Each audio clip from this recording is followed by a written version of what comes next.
दोस्तों, आज हम एक ऐसे देश के बारे में बात करने वाले हैं जिसका नाम आपने कभी नहीं सुना होगा। ये देश इतना सुंदर है, फिर भी इस देश पर बहुत ही कम लोगों की नजर गई है।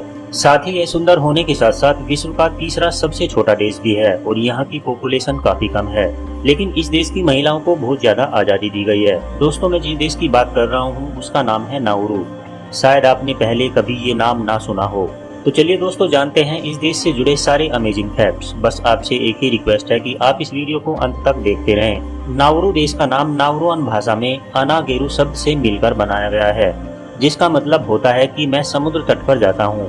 दक्षिण प्रशांत महासागर के क्षेत्र में नाउरू सबसे छोटा द्वीपीय देश है। दोस्तों, नाउरू देश केवल 21 वर्ग किलोमीटर के एरिया में ही फैला हुआ है, जो हमारे देश की किसी छोटी सी कॉलोनी से भी छोटा है। दोस्तों, इस देश की जनसंख्या केवल 11,000 के आसपास है। अब आप सोच ही सकते हैं कि यहाँ कितनी शांति होगी।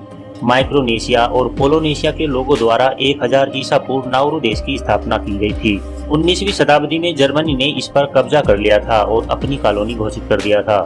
फर्स्ट वर्ल्ड वॉर के दौरान नाउरू को ऑस्ट्रेलिया, न्यूजीलैंड और यूनाइटेड किंगडम द्वारा राष्ट्रीय मंडल का सदस्य बनाया गया। लेकिन सेकेंड वर्ल्ड वॉर के दौरान नाउरू को फिर से जापानियों ने कब्जे में ले लिया। इसके बाद आखिरकार 1968 में 31 जनवरी के दिन इस देश को आजादी मिली। दोस्तों, वैसे तो यह छोटा सा देश बहुत ही खूबसूरत है, लेकिन यहाँ की राजधानी की सुंदरता और भी ज्यादा अधिक है, जिसका नाम है यारेन। और आपको जानकर हैरानी होगी कि कुछ साल पहले नाउरू देश की कोई राजधानी ही नहीं थी, लेकिन हाल ही में यारेन शहर को राजधानी घोषित किया गया है। पैसे के रूप में यहाँ ऑस्ट्रेलियन डॉलर इस्तेमाल में लाया जाता है, जो भारत के 55 रुपए 75 पैसे के बराबर आता है। यहाँ के लोग काफी सुख चैन से अपना जीवन बिता रहे हैं, इसीलिए इस देश को सुख का द्वीप भी कहा जाता है। इस देश में 50.8% पुरुष तो 49.2% महिलाएं रहती हैं। यहाँ की महिलाओं को 18 साल की उम्र के बाद देह व्यापार की आजादी कानूनी रूप से दी जाती है। जो भी महिला यहाँ इस काम को करना चाहती है, पहले उसे अपना नाम रजिस्टर करवाना होता है, जिसके बाद उन्हें एक आई कार्ड मिलता है, ताकि इन्हें कोई परेशान ना कर सके। इस देश के बारे में ज्यादातर लोगों को पता ही नहीं है, इसीलिए यहाँ बहुत ही कम लोग घूमने आते हैं। साल 2011 की एक रिपोर्ट के मुताबिक यहाँ पर केवल 200 लोग ही घूमने आए थे।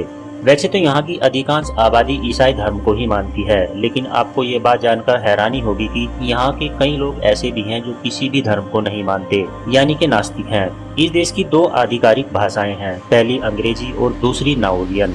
ये देश भले ही एक छोटा सा देश है, लेकिन इसके पास खुद का इंटरनेशनल एयरपोर्ट भी है, जिसे यहाँ की राजधानी यारेन शहर में बनाया गया है।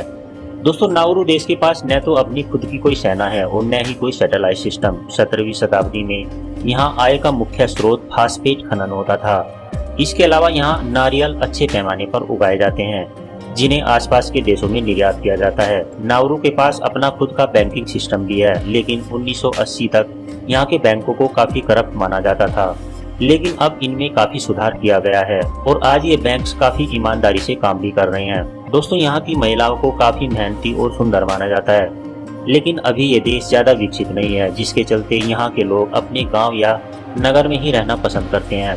कुदरत ने अपनी छाया नाउरू देश पर खूब बरसाई हुई है। यहाँ के नीले चमचमाते समुद्री तट शायद ही कहीं और देखने को मिले। दोस्तों, आपको जानकर हैरानी होगी कि इस देश में लड़कियों की शादी जल्दी कर दी जाती है। यहाँ के 96% लोग पढ़े लिखे होते हैं और आपको शांति का अनुभव प्राकृतिक सुंदरता के साथ करना है तो इस देश से बेहतर कुछ भी नहीं हो सकता। तो दोस्तों, अगर आपको हमारा नाउरू देश का ये वीडियो पसंद आया है तो इसे एक लाइक देकर चैनल को सब्सक्राइब कर लें और साथ में दिख रहे बेल आइकन को भी प्रेस कर लें, ताकि आने वाली सारी वीडियोज की नोटिफिकेशंस आपको मिलती रहे। मिलते हैं नेक्स्ट वीडियो में, तब तक के लिए नमस्कार।